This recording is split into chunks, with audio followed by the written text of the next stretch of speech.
Eršketo kibimas labai toksai įdomus yra, ne taip kaip karpė užlenkė, paėmė ir viskas. Jisai kada ilga labai žuvis ir toksai, kaip aš sakau, dinozauras.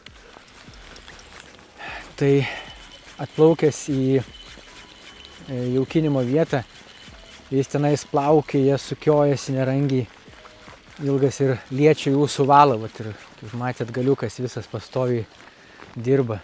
Reikia išlaukti, reikia tą momentą, kada jį pakirst.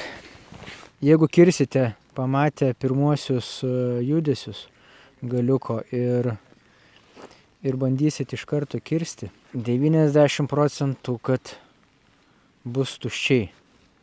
Reikia visą laiką išlaukti, palaukti, kol kažkoks bus ryškesnis galiuko judesys, ar užsilenks stipriau, ar atleis, pavyzdžiui, atleidimo kartais irgi labai neblogai jie pasikerta.